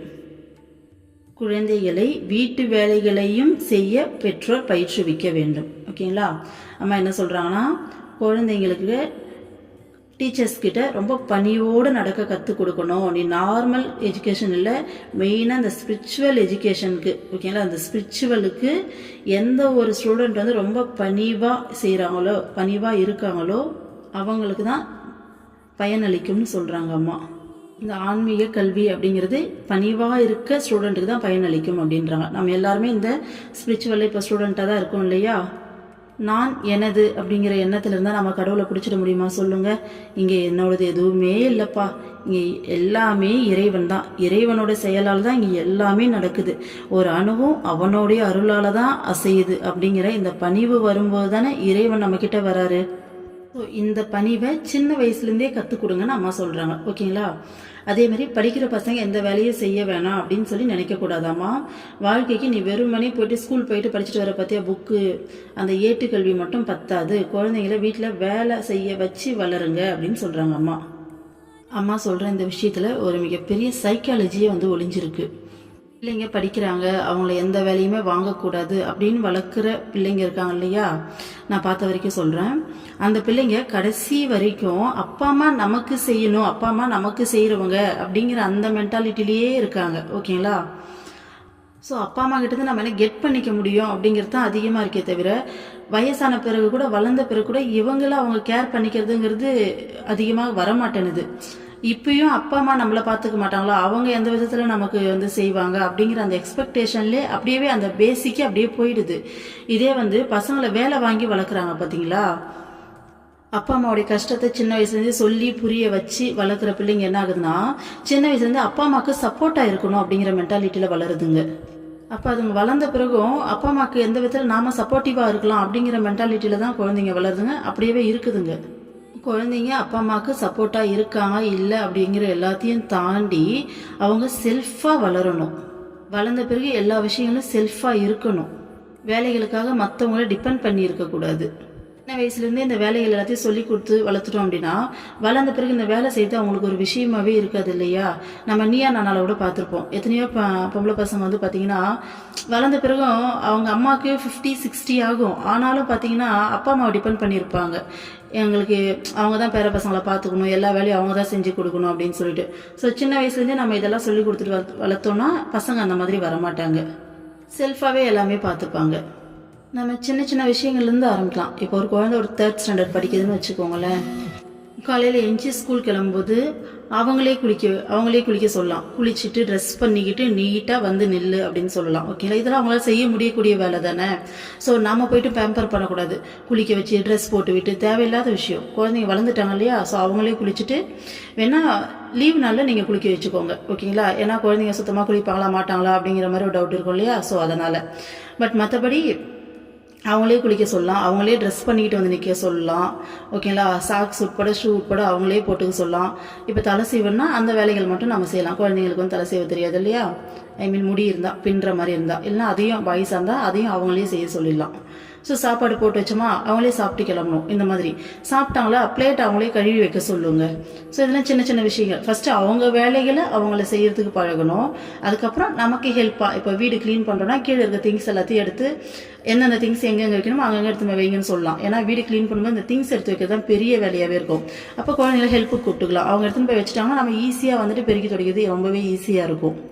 ஒரு கிளாஸ் போகிறாங்கன்னா நீங்கள் ஓடி போய்ட்டு தண்ணி ஃபில் பண்ணி அப்படியே பேக்கில் வச்சு வந்து கூட்டிகிட்டு போகக்கூடாது. போய் தண்ணி பிடிச்சி வை அப்படின்னு சொல்லணும். அப்போ அவங்க தண்ணி பிடிச்சி வச்சாங்கன்னா நம்ம கூட்டிகிட்டு போகலாம். ஸோ இந்த மாதிரி அவங்களால என்னெல்லாம் வேலைகள் செய்ய முடியுமோ அந்த வேலைகள்லாம் அவங்களையே செய்ய வைக்கலாம். பசங்க வளர வளர அதுக்கேற்ற மாதிரி வேலைகள் வந்து இன்க்ரீஸ் பண்ணிக்கலாம். நம்ம இப்படி செய்யும்போது குழந்தைங்க ரொம்ப இண்டிபெண்ட்டாக இருக்கிறத நம்மளால் பார்க்க முடியும். இதுக்கு முன்னாடி குழந்தைங்க ரொம்ப டிபெண்ட்டாக நம்மளே பார்த்து எல்லாத்தையும் செஞ்சுட்டு இருக்கிறத விட குழந்தைங்க வந்து அவங்க பிளான் பண்ணுவாங்க. இப்போ என் பாப்பாலாம் பார்த்தீங்கன்னா முன்னாடி நாள் ஸ்கூலுக்கு அவளே எல்லாத்தையும் எடுத்து வச்சிருவா. நைட்டே எல்லாத்தையும் எடுத்து வச்சிருவா. யூனிஃபார்ம்லேருந்து பெல்ட்லேருந்து டைலேருந்து எல்லாத்தையும் நீட்டாக எடுத்து வச்சிருவா. பேக்கில் புக்ஸ் எல்லாத்தையும் எடுத்து அடுக்கி வச்சிருவா. அப்போ நமக்கே பார்க்குறதுக்கு ஆச்சரியமாக இருக்கும். நமக்கும் வேலைகள் ரொம்பவே குறையும். ப்ளஸ் அவங்க ஒரு என்ன சொல்கிறது அவங்க வந்து பிளான் பண்ணுவாங்க. நாளைக்கு ஸ்கூல் இருக்குது, நாளைக்கு என்னெல்லாம் எடுத்துகிட்டு போகணும், என்னெல்லாம் எடுத்து வைக்கணும்னு சொல்லி அவங்க பிளான் பண்ணி வேலை செய்யறதை பார்க்கறதே அவ்வளோ அழகாக இருக்கும். ஸோ இந்த மாதிரி சின்ன சின்ன விஷயங்கள் வந்து நம்ம மாற்றிக்கலாம். அடுத்தது பாருங்கள். குழந்தைகளை தாலாட்டு பாடியும் கதைகள் சொல்லியும் தூங்க வைக்கும் பெற்றோர் தெய்வீக கீர்த்தனைகளையும் இறைவனை பற்றிய கதைகளையும் தேர்ந்தெடுக்க வேண்டும். இதன் மூலம் குழந்தைகளுக்கு இறை எண்ணம் உறுதிப்படும். குழந்தைகளது உள்மனதில் நல்ல இயல்புகள் பதியும். குழந்தைகள் படிப்பதற்கு நல்ல புத்தகங்களை தேர்ந்தெடுத்து கொடுக்க வேண்டும். ஓகே, அம்மா என்ன சொல்கிறாங்கன்னா நைட்டில் தாலாட்டு படி தூங்க வைக்கிறீங்க இல்லை கதை சொல்லி தூங்க வைக்கிறீங்கன்னா அதுக்கு தாலாட்டுக்கு பதிலாக நல்ல தெய்வீகமான பாடல்களை சாமி பாடல்களை இல்லை பஜன்லாம் இருக்கும் இல்லையா? ஸோ அந்த மாதிரி பாட்டெல்லாம் பாடி தூங்க வைக்கலாம். கதை சொல்கிறதா இருந்தால் கதைக்கு பதிலாக தெய்வீக கதை கடவுளை பற்றின கதைகளை சொல்லும்போது அவங்களுடைய மனசில் இறை எண்ணம் இன்னும் உறுதிப்படும் அப்படின்னு சொல்கிறாங்க. ஏன்னா குழந்தைங்க சாதாரணமாக வளர்கிறாங்க. நம்ம இந்த மாதிரி விஷயங்கள்லாம் சொல்ல தான் குழந்தைங்க மனசில் ஆழமாக போயிட்டு பதியும் இல்லையா? ஸோ இந்த தெய்வீக கதைகளால் குழந்தையோட உள் மனசில் நல்ல இயல்புகள் பதியும் அப்படின்றாங்க. இப்போது ஒரு பிரகலாதனுடைய கதையே எடுத்துக்கோங்க. குழந்தைகள் நம்ம அதை காமிச்சு நம்ம அதை சொல்லும்போது அந்த குழந்தையோட உறுதியை பாரு, இறைவன் மேலே இருக்க அந்த நம்பிக்கையை பாரு. இப்போ எவ்வளோ குழந்தைங்களுக்கு எவ்வளோ பிரச்சனை வருது, எல்லா இடத்துலையும் கடவுள் வருது இல்லையே? ஏன் அவனுக்கு மட்டும் வந்தார், பிரகலாதனுக்கு மட்டும் எப்படி வந்தார்? ஏன்னா அவன் உறுதியாக நம்பினான், இறைவன் வருவார், என்னை காப்பாற்றுவார். ஒருவேளை காப்பாற்றலைனாலும் அது இறைவனுடைய விருப்பம். ஆக மொத்தம் இறைவன் மேலே அந்த குழந்தைக்கு இருந்த அந்த நம்பிக்கை, அதனால தான் இறைவன் வந்தார் இல்லையா? ஸோ அந்த நம்பிக்கையை நீ வளர்க்கணும். இந்த மாதிரி சின்ன சின்னதாக ஒரு எக்ஸாம்பிளுக்கு சொல்கிறேன் நான் அதை. இந்த மாதிரி கதைகள்லாம் சொல்லி வளர்க்கும்போது குழந்தைங்களுடைய உள் மனசில் அந்த நல்ல இயல்புகள்லாம் பதியும். இறைவன் மேலே நம்பிக்கை அப்படிங்கிறது எவ்வளோ பெரிய நல்ல இயல்பு இல்லையா? அது காலத்துக்கும் எந்த மாதிரி சுச்சுவேஷனில் நின்னாலும் இறைவன் என்னை காப்பாற்றுவார், இந்த சுச்சுவேஷன் கொடுத்துருக்காருன்னா ஏதோ ரீசனுக்காக தான் கொடுத்துருக்காரு. இந்த மாதிரியான விஷயங்கள்லாம் நம்ம சொல்லி கொடுக்கும்போது அவங்களுக்கு லைஃப் லாங் அது ஒரு மிகப்பெரிய ஒரு சப்போர்ட் இல்லையா? ஸோ அதுதான் அம்மா சொல்கிறாங்க. குழந்தைங்களுக்கு படிக்கிறதுக்கு நல்ல புத்தகங்களை தேர்ந்தெடுத்து கொடுக்கணுன்றாங்க. உதாரணத்துக்கு அந்த தெனாலிராமன் கதைகள், பஞ்சதந்திர கதைகள்லாம் பார்ப்போம் இல்லையா? ஸோ அதில் எல்லாத்துலேயுமே நிறைய மாரல் ஸ்டோரிஸ்லாம் நிறையா இருக்கும். ஸோ அந்த மாதிரி புக்ஸை கொடுக்கும்போது குழந்தை சின்ன வயசுலேருந்தே எத்திக்ஸ் வந்துட்டு நல்லா வளரும் இல்லையா? ஸோ அதுதான் அம்மா சொல்கிறாங்க. அடுத்தது பாருங்கள். குழந்தைகளது மனப்பக்குவம் முதியோர் அளிக்கும் ஒழுங்கு கட்டுப்பாடுகளை பொறுத்திருக்கும். குழந்தையின் கல்வியில் வீட்டில் இருக்கும் பெரியவர்கள் கவனம் செலுத்த வேண்டும். குழந்தைகளுக்கு கற்பிக்கும் பொறுப்பை டியூஷன் ஆசிரியரிடம் விட்டு விடாதீர்கள். படித்த பெற்றோர் தங்களால் இயன்ற அளவு குழந்தைகளின் படிப்பில் உதவ வேண்டும். அண்டை வீடுகளில் தங்கள் குழந்தைகளுடன் படிக்கும் பிற குழந்தைகள் இருந்தால் அவர்களையும் அழைத்து ஒன்றாக கற்பிக்க வேண்டும். இது அண்டை வீட்டாரது கடமையாகும். மாறாக அடுத்த வீட்டு குழந்தைகள் தேர்வில் தோல்வி அடைந்தால் மகிழ்வதும் தங்கள் குழந்தைகள் மட்டும் அதில் அதிக மதிப்பெண் பெற வேண்டும் என்றும் ஆசைப்படுவதும் கூடாது. அதாவது அம்மா என்ன சொல்றாங்கன்னா, ஃபஸ்ட்டு குழந்தைங்களுடைய மனப்பக்குவம் அப்படிங்கிறது நம்ம கொடுக்குற ஒழுங்கு கட்டுப்பாடை பொறுத்து இருக்கும் அப்படின்னு சொல்கிறாங்க. நம்ம ஒரு சில குழந்தைங்கள்லாம் பார்த்துருக்கோம், ரொம்ப மெச்சூர்டாக இருக்கும், ரொம்ப டீசெண்டாக இருக்கும், சொன்னால் கேட்டுக்கும், புரிஞ்சுக்கும் சொல்கிறத, எதுக்காகவும் அடம் பண்ணாது, அதோட வேலைகள்லாம் அதுவே செய்யும். ஸோ இந்த மாதிரியான குழந்தைங்களை பார்த்து நமக்கு ஒரு சில டைம் ஆச்சரியமாக இருக்கும், எப்படி அந்த குழந்தை இப்படி இருக்குது அப்படின்னு சொல்லிட்டு. அதுதான் மனப்பக்குவம். அதுதான் அம்மா சொல்கிறாங்க, நம்ம கொடுக்குற ஒழுங்கு கட்டுப்பாடை பொறுத்து தான் குழந்தையோட அந்த மனப்பக்குவம் வளரும் அப்படின்னு சொல்கிறாங்க. ஓகேங்களா? அதேமாரி குழந்தைங்களுடைய எஜுகேஷனில் நாம் கவனத்தை செலுத்தணும். நம்ம குழந்தைங்களோட எஜுகேஷன் அப்படிங்கிறது டியூஷன் டீச்சர்கிட்ட விட்டுட்டு கண்டுக்காமல் விடக்கூடாதுன்றாங்க அம்மா. ஏன்னா இப்போ ரொம்ப பிஸி ஆகிடுச்சு, எல்லாரும் வேலைக்கு போகிறாங்க. ஸோ டியூஷன் போய் விட்டுறக்கூடாது அப்படின்றாங்க அம்மா. குழந்தைங்க படிக்கிறது, நம்ம படித்தவங்களாக இருந்தால் அதுலேயும் அதிகமாக கவனத்தை செலுத்தணும், நம்ம அந்த பொறுப்பை ஏற்றுக்கணும்னு சொல்கிறாங்க. ஸோ நம்மளால் முடிஞ்ச அளவுக்கு குழந்தைங்களுக்கு எஜுகேஷனில் ஹெல்ப் பண்ணணும்னு சொல்கிறாங்க அம்மா. ஏன்னா டியூஷன் போகிறாங்கன்னா 10ஓட 11வது பசங்களாக தான் நம்ம பசங்க வளர்ந்துருக்கோம், உட்காந்துருக்கோம். இதே நம்ம வீட்டிலனா நம்ம கான்சென்ட்ரேட் பண்ணுவோம் இல்லையா? ஸோ நம்ம பார்க்கும்போது தானே குழந்தைங்க எந்த அளவுக்கு படிக்கிறாங்க, எந்த அளவுக்கு அவங்களுடைய க்ரோத் இருக்குது, அவங்களுடைய அண்டர்ஸ்டாண்டிங் கெப்பாசிட்டி எவ்வளோ இருக்குது, அவங்கள இன்னும் எப்படி சொன்னால் இன்னும் ஈஸியாக அவங்க அதை புரிஞ்சுப்பாங்க, ஈஸியாக எப்படி படிக்க வைக்கலாம், ட்ரிக்கு கூட கொடுப்போம். நம்ம இந்த மாதிரி படி, இந்த மாதிரி மகப் பண்ணு, இந்த மாதிரி அண்டர்ஸ்டாண்ட் பண்ணிக்கோ அப்படின்னு சொல்லி எல்லா விஷயங்களும் நம்ம சொல்லி கொடுப்போம் இல்லையா? நம்ம சொல்கிற மாதிரி என்னதான் இருந்தாலும் டியூஷனில் வராது. அதனால் நம்மளை நம்மளுடைய கவனத்தை குழந்தைங்களுக்கு கொடுக்கணும்னு அம்மா சொல்கிறாங்க. குழந்தைங்களை படிக்க வைக்கிற பொறுப்பை நாம் எடுத்துக்கணும்னு சொல்கிறாங்க அம்மா. அதே மாதிரி பக்கத்து வீட்டில் ஒரு குழந்தை இதே ஸ்டாண்டர்ட் படிக்குது. இப்போ ஒரு 6th படிக்கிற குழந்தை நம்ம வீட்டில் இருக்குது, பக்கத்து வீட்லேயும் 6th படிக்கிற ஒரு குழந்தை இருக்குன்னா நம்ம என்ன செய்யணுமாம்மா, அந்த குழந்தையும் கூப்பிட்டு வச்சு ரெண்டுத்துக்கு சேர்த்து சொல்லித்தரணுமாம்மா. இது அவங்களுடைய குழந்தை, இது அவங்களுடைய பொறுப்பு, நாம ஏன் சொல்லித்தரணும் அப்படின்னு சொல்லி நினைக்கக்கூடாது அப்படின்றாங்க அம்மா. இதை பண்ணும்போது ஃபஸ்ட்டு நம்ம மனசு விரிவடையும். இது நம்ம குழந்தை, இது அடுத்தவங்க குழந்தை அப்படின்னு இல்லாமல் நம்மளால் ரெண்டுத்தையும் பொதுவாக பார்க்க முடியுது இல்லையா? ஸோ அந்த குழந்தைய 6th தானே படிக்குது, அதுக்கும் சொல்லிக் கொடுத்தா, ஏன்னா நம்ம தனித்தனியாக சொல்லிக் கொடுக்க போகிறதில்ல, 2 பேருக்கு சேர்த்து தான் சொல்லித்தர போகிறோம். சொல்லிக் கொடுக்கும்போது அந்த குழந்தையும் படிக்கும் இல்லையா? ஸோ ஃபஸ்ட்டு நம்மளுடைய மனசு அந்த அளவுக்கு விரிவடைஞ்சால் தான் நம்மளால் அந்த செயலை செய்ய முடியும். அதனால் ஃபஸ்ட்டு நம்ம மனசு விரிவடையும். இது பார்த்து வளர நம்ம குழந்தைங்களுக்கு மனசு விரிவடையும். நம்ம குழந்தைங்க பார்த்திங்கன்னா அவங்க வளர்ந்து நிற்கும் போது அவங்களும் இந்த மாதிரி செயல்கள் செய்யும்போது அவங்க ட்ரை பண்ண வேணாம், ஈஸியாகவே அவங்களுக்கு வந்துடும் நம்மளை பார்த்து வளர்றதால. ஸோ மறைமுகமாக நம்ம பிள்ளைங்களுக்கும் நம்ம நல்ல விஷயத்தை இதில் சொல்லித்தரோம். ஸோ நம்ம குழந்தை தான் நல்ல மார்க் வாங்கணும், பக்கத்து வீட்டு பிள்ளைய அது கம்மியாக மார்க் வாங்கினா நம்ம சந்தோஷப்படுறது, அந்த மாதிரியான ஹேபிட்லாம் இருக்கக்கூடாதுன்றாங்க அம்மா. நம்ம குழந்தைங்க மட்டும் அதிக மார்க் வாங்கணும். இதே பக்கத்து வீட்டு குழந்தை பார்த்திங்கன்னா தேர்வில் ஃபெயில் ஆகிட்டா சந்தோஷப்படுறது, இல்லை இந்த மாதிரி தான் இருக்கணும்னு ஆசைப்படுறதுலாம் ரொம்ப தப்பான ஹேபிட் அப்படின்றாங்க. ஏன்னா இது எல்லாமே குறுகிய மனப்பான்மை, ரொம்ப ரொம்ப குறுகிய மனப்பான்மை. அம்மா என்ன சொல்கிறாங்க, உலகத்தையே தன்னுடைய குடும்பமாகவும் தன்னோட சகோதரியாகவும் பார்க்கணுன்றாங்க. அப்போது நம்ம வீட்டுக்கும் பக்கத்து வீட்டுக்குமே நம்மளால் பார்க்க முடியல, நம்ம எங்கே இந்த உலகத்துக்கே போயிட்டு பார்க்குறது யோசிச்சு பாருங்கள். வெளியில் ஒருத்தர் தப்பு செஞ்சுட்டா கூட உன் வீட்டில் இருக்க ஒருத்தர் செஞ்சால் நீ அந்த இடத்துல எப்படி யோசிப்ப, அதை அக்செப்ட் பண்ணிப்பல்ல, சரி ஓகே அப்படின்னு சொல்லிட்டு அந்த தவறை தான் வெறுப்பியே தவிர அந்த பர்சனை வெறுக்க மாட்டேன். அந்த மாதிரி வெளியில் இருக்கவங்க தப்பு செய்யும் போதே அம்மா அந்த மாதிரி யோசிக்க சொல்கிறாங்க. அப்போது இதெல்லாம் வேணால் எந்த அளவுக்கு மனசு விரிவடைஞ்சிருக்கணும், எந்த அளவுக்கு ப்ராட் மைண்டு நமக்கு வேணும். ஸோ அதுக்கான ஒரு சின்ன முதல் படி தான் இது. ஓகேங்களா? ஸோ இதில் இவ்வளோ விஷயங்கள் இருக்குது. நம்ம மனசு விரிவடையும், நம்ம குழந்தைங்களோட மனசு விரிவடையும். ஃபஸ்ட்டு பக்கத்து வீட்டுக்காரங்களுக்கு நமக்கு விட்டு கொடுக்குற மனசு வந்தால் அடுத்தடுத்து வெளியில் இருக்கவங்ககிட்ட நமக்கு இந்த மென்டாலிட்டி வளரும்போது அப்படியே நம்ம மனசு கொஞ்சம் கொஞ்சமாக விரிவடைஞ்சு அம்மா சொல்கிற மாதிரி அந்த அன்பாக மாறுறதுக்கான ஒரு பேஸ் இது. ஓகேங்களா? அடுத்தது பாருங்கள், அன்பே ஆசாரத்தின் அடிப்படையாக இருக்க வேண்டும். வெறும் சடங்காக எதையும் செய்வதில் பொருள் இல்லை. எதை செய்தாலும் பணிவுடனும் பக்தியுடனும் தூய்மையான நோக்கத்துடனும் செய்ய வேண்டும். நமது பணிவும் கீழ்ப்படிதலும் இயந்திரங்களுக்கு கிரீஸ் போடுவது போலாகும். கிரீஸ் போடாமல் இயக்கினால் இயந்திரங்கள் பழுதடையும். பாருங்க, அம்மா அடுத்தது அப்படியே சொல்லியிருக்காங்க அதே வார்த்தையை. அன்பு தான் நம்மளுடைய ஆசாரத்துடைய அடிப்படையாமா. எந்த ஒரு விஷயத்தையும் வெறுமனே சடங்காக செய்ததில் எந்த பிரயோஜனமும் கிடையாதுன்றாங்க. ஒரு விஷயத்தை செய்கிறோன்னா அதில் அன்பு இருக்கணும். இப்போது அம்மா சொல்லிட்டாங்க அப்படிங்கிறதுக்காக பக்கத்து வீட்டு பிள்ளையே கூப்பிட்டு சொல்லி கொடுக்கறதுக்கும், நம்ம மனசளவில் அம்மா சொன்னதால் ஒரு மாறுதல் ஏற்பட்டு அந்த அன்போட மனசில் அந்த அன்போடு அந்த பிள்ளையை கூப்பிட்டு சொல்லி கொடுக்குறதுக்கு ஒரு வித்தியாசம் இருக்கும் இல்லையா? அதுதான் அம்மா சொல்லிட்டாங்களேன்னு செஞ்சோன்னா அது வெறும் சடங்கு. நம்ம மனசுக்குள்ளேயே அந்த அன்பு தோன்றி நம்ம வந்துட்டு அந்த பிள்ளையை கூப்பிட்டு சொல்லி கொடுக்குறோன்னா அதுதான் வந்து பார்த்திங்கன்னா உண்மையான பிரயோஜனமாக இருக்கும். தான் அம்மா சொல்கிறாங்க, எதை செஞ்சாலும் பணிவோடையும் பக்தியோடையும் தூய்மையான நோக்கத்தோடையும் செய்யணுன்றாங்க. இப்போது பக்கத்து வீட்டு குழந்தைய கூப்பிட்டு சொல்லி கொடுக்குற எக்ஸாம்பிள் இருக்கிறதால இதை வச்சே சொல்கிறேன். பணிவுனா என்ன?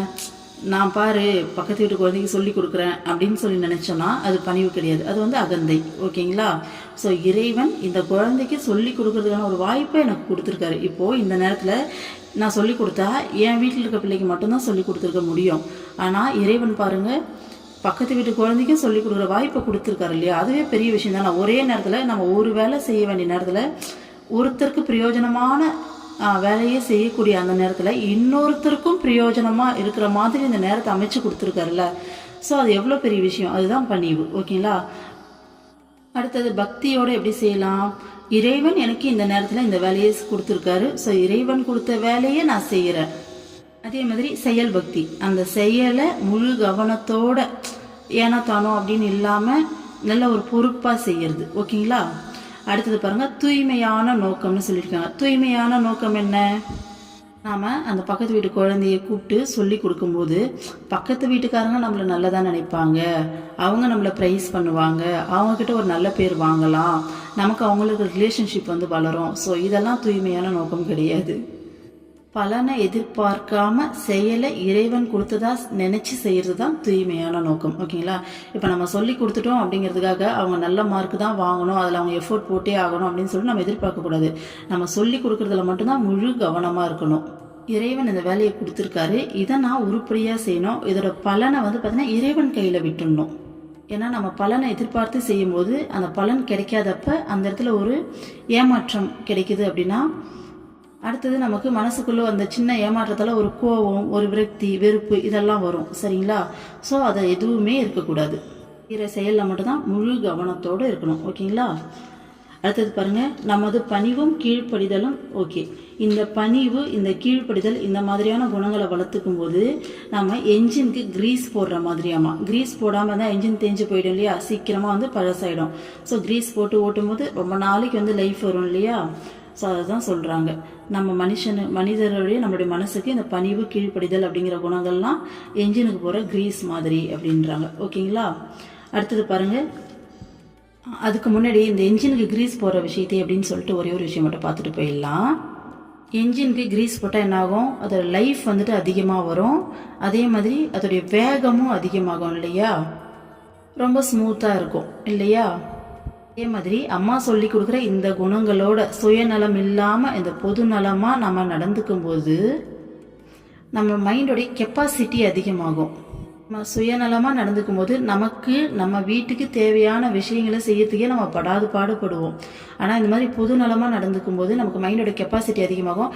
அதே நேரத்தில் நம்ம ரொம்ப பிரயோஜனமாக மற்ற எல்லாருக்கும் நிறைய பேர்த்துக்கு பிரயோஜனமாக இருக்கக்கூடிய நிறைய விஷயங்கள் செய்ய முடியும். அம்மா ஏற்கனவே சொல்லியிருக்காங்க இல்லையா, ஒரு ஜாப்ல ஹையர் பொசிஷனில் நீங்கள் இருந்தால் கூட இறைவன் மக்களுக்கு சேவை செய்யறதுக்காக இந்த வேலையை நமக்கு கொடுத்துருக்காரு. இறைவனுடைய சேவகன் நான் அப்படிங்கிற மென்டாலிட்டியில் அந்த வேலையை செய்யணும்னு நமக்கு சொல்லி கொடுத்துருக்காங்க இல்லையா? ஸோ பாருங்கள், ஒரு நார்மலாக ஒரு ஜாபில் ஒரு ஹையர் பொசிஷனில் இருக்கும்போது இங்கே நான் தான் வந்து முதலாளி அப்படிங்கிற மாதிரி, ஓகேங்களா, இல்லை நான் தான் இங்கே மேனேஜர் அப்படிங்கிற மென்டாலிட்டியில் அந்த வேலை செய்கிறதுக்கும் அம்மா சொல்கிற மாதிரி மக்களுக்கு சேவை செய்கிறதுக்காக இறைவன் இந்த வாய்ப்பை கொடுத்துருக்காரு, இறைவனுடைய சேவகன் நான் அப்படின்னு நினச்சி அந்த வேலையை செய்யறதுக்கும் எவ்வளவு வித்தியாசம் இருக்குது. நான் தான் இந்த டீமுக்கு மேனேஜர் அப்படிங்கிற எண்ணத்தோடு ஒருத்தர் அந்த செயலை செஞ்சார்னா அவருடைய வேலைகள் இல்லை அவரால் எந்த அளவுக்கு சிறப்பாக அந்த வேலையை செய்ய முடியும். இதே இவங்க எல்லாருக்கும் சேவை செய்யறதுக்காக இறைவன் இந்த வாய்ப்பை கொடுத்துருக்காருன்னு நினச்சி அதை ஒரு வாய்ப்பாக பயன்படுத்தி நம்ம அந்த வேலையை செய்யும் போது இவருடைய வேலையுடைய கெப்பாசிட்டிங்கிறது எவ்வளோ தூரம் இருக்கும். இதில் 2 in 1. ஒரு பக்கம் பார்த்தீங்கன்னா இறைவனோட பிளெஸ்ஸிங்கும் கிடைச்சிரும், இன்னொரு பக்கம் மக்களுக்கும் நிறைய பேர்த்துக்கு இவரால் பயன் போயிட்டு சென்றடையும். நிறைய பேர்த்துக்கு இவர் செய்கிற வேலை பிரயோஜனமாக இருக்கும். அப்போ 2 in 1. இதுதான் இந்த கிரீஸ் போட்ட என்ஜினுக்கும் கிரீஸ் போடாத என்ஜினுக்கும் இருக்கிற வித்தியாசம். நம்ம செய்கிற வேலைகளில் இவ்வளவு வித்தியாசம் வரும். ஓகேங்களா? இந்த பணிவு கீழ்ப்படிதல் அப்படிங்கிற 2 குணங்களோடு சேர்ந்து வேலை செய்யும் போது. அடுத்தது பாருங்கள், குழந்தைகளுக்கு சிறு வயதிலேயே பெற்றோர் தாய்மொழியை கற்பிக்க வேண்டும். வீட்டில் தாய்மொழியிலேயே பேச வேண்டும். நமது பண்பாட்டையும் அதன் மதிப்பையும் உணரத்தக்க வகையில் குழந்தைகளை வளர்க்க வேண்டும். குழந்தைகளுக்கு நமது பண்பாட்டிற்கு பொருத்தமான பெயர்களையே சூட்ட வேண்டும். பாருங்க அம்மா என்ன சொல்றாங்கன்னு. ஸோ சின்ன வயசுலேருந்து நம்மளுடைய தாய்மொழியை கற்பிக்கணும். வீட்லேயும் நம்ம தாய்மொழியில தான் பேசணும். நம்மளுடைய பண்பாட்டையும் அதனுடைய மதிப்பையும் சொல்லி கொடுத்து குழந்தைகளை வளர்க்கணும். அதே மாதிரி பேர் கூட நம்ம பண்பாட்டுக்கு ஏற்ற மாதிரி தான் வைக்கணுன்றாங்க. அடுத்தது பாருங்க, இறைவனை பற்றிய கதைகளையும் ஆன்மீக விஷயங்களையும் கற்பித்து அவர்களிடம் நல்ல பண்பாட்டை உருவாக்க வேண்டும். முன்காலத்தில் அனைவரும் சிறு வயதிலேயே வடமொழியை கற்றார்கள். அதனால் அவர்களிடம் ஆன்மீக பண்புகள் விரைவாக வேரூன்றின. அன்று ஆன்மீக நூல்களை படிக்காதவர்களுக்கு கூட ஆன்மீக தத்துவங்களை புரிந்து கொண்டு வாழ முடிந்தது. அம்மா என்ன சொல்றாங்கன்னா, கடவுளை பத்தி நிறைய கதைகள் சொல்லுங்க, நிறைய ஆன்மீக விஷயத்த சொல்லி கொடுத்து அவங்க கிட்ட நல்ல பண்பாட்டை வளர்க்கணும் அப்படின்றாங்க அம்மா. அந்த காலத்துல சின்ன வயசுலேயே வடமொழியை கத்துக்கிட்டாங்களாம். ஏன்னா வடமொழியில சமஸ்கிருதம் இருக்கு இல்லையா, ஸோ அதில் தானே எல்லா இலக்கியங்களும் வந்து எழுதி வச்சிருக்காங்க, எல்லா மந்த்ராஸ் எல்லாமே அதில் தானே இருக்கு. ஸோ அதனால சின்ன வயசுல அதை கற்றுக்கிட்டதால அவங்ககிட்ட ஆட்டோமேட்டிக்காகவே ஆன்மீக பண்புகள் ரொம்ப விரைவாக வேரூன்றுச்சுன்றாங்க. ஏன் படிக்காதவங்க கூட ஆன்மீக நூல்களை வந்து பார்த்தீங்கன்னா அவங்க படிக்கலைன்னா கூட ஆனால் அதோட தத்துவத்தை புரிஞ்சுக்கிட்டு வாழ்ந்தாங்க, அவங்க வாழ்க்கையில் அதை அப்ளை பண்ணாங்கன்றாங்க அம்மா. அவங்களுடைய வாழ்க்கை முறையே இந்த ஆன்மீக தத்துவங்களை புரிஞ்சுக்கிட்டு அதன்படி நடந்துக்கிட்டு அதன்படி வாழ்ந்தாங்க அப்படின்னு சொல்லி அம்மா இந்த டாப்பிக்கை முடிக்கிறாங்க. இன்னும் முடியல, இன்னும் ஒரே ஒரு பாயிண்ட் மட்டும் அம்மா சொல்லியிருக்காங்க பாருங்க. குழந்தைகள் மூத்தவர்களை மதிக்க வேண்டும். வயதில் பெரியவர்கள் அவர்கள் முன் வந்தால் எழுந்து நிற்க வேண்டும். அவர்களது பாதங்களை தொட்டு வணங்க வேண்டும். அவர்கள் அமர்ந்த பின்னரே அமர வேண்டும். மூத்தவர்களை ஏளனம் செய்யக்கூடாது. சத்தமாகவும் எதிர்த்தும் பேசாமல் இருப்பது, அழைத்தால் பணிவுடன் வருவது, அவர்கள் கூறுவதை தட்டாமல் கேட்பது, இவையெல்லாம் குடும்ப நலனுக்கு மிக அவசியமானவையாகும். அதுபோல் வெளியில் சென்று வர அனுமதி கேட்கும் குழந்தைகளுக்கு அன்பாக ஒரு முத்தம் கொடுக்க மூத்தவர்கள் மறக்கக்கூடாது. தாங்கள் நேசிக்கப்படுகிறோம் என்ற உணர்வு குழந்தைகளுக்கு ஏற்பட வேண்டும். உங்களது அன்பு கல்லுக்குள் இருக்கும் தேன் போல் இருக்கக்கூடாது. உங்களது அன்பு கல்லுக்குள் இருக்கும் தேன் போல் இருக்கக்கூடாது. ஸோ அம்மா என்ன சொல்கிறாங்கன்னு சொல்லி எல்லாருக்கும் அப்படியே புரிஞ்சிருக்கும்னு நினைக்கிறேன். ஸோ இந்த அளவுக்கு பணிவாக நம்மளால் இந்த காலகட்டத்தில் வளர்க்க முடியுமான்னு தெரியல. வளர்த்தா நல்ல விஷயம், இல்லைன்னா கூட ஓரளவுக்கு பெரியவங்களை மதித்து அவங்க சொல்கிறத கேட்டு அவங்கக்கிட்ட பணிவாக நடந்துக்கிறதுக்காச்சும் நம்ம சொல்லி கொடுக்கணும். அதே மாதிரி அம்மா என்ன சொல்கிறாங்க பாருங்கள், நம்மளும் வந்து கல்லுக்குள்ளே இருக்க தேன் மாதிரி அன்பை வெளியில் காமிக்காமல் இருக்கக்கூடாது. வெளில போயிட்டு வரேன்னு சொன்னால் அந்த குழந்தை கூட்டு ஒரு முத்தம் கொடுக்குறது, அந்த மாதிரி நம்ம அன்பையும் வெளிப்படுத்தணும் அப்படின்னு சொல்லியிருக்காங்க. சரிங்களா? ஸோ இதில் அம்மா குழந்தைங்களை எப்படியெல்லாம் வளர்க்கணும்னு சொல்லிட்டு நிறைய விஷயம் சொல்லி கொடுத்தாங்க. ஸோ நம்மளும் நிறைய விஷயங்கள் கற்றுக்கிட்டோம். இதன்படி குழந்தைங்களை வளர்க்குறதுக்கும் நம்ம என்னெல்லாம் மிஸ்டேக் பண்ணுறோன்னு சொல்லி மாற்றிக்கிறதுக்கும் கண்டிப்பாக நம்ம ட்ரை பண்ணலாம். ஓம் நம சிவாயா. ஓம் அமிர்தீஸ்வரி நமக. அடுத்த பதிவில் சந்திக்கலாம். தேங்க்யூ.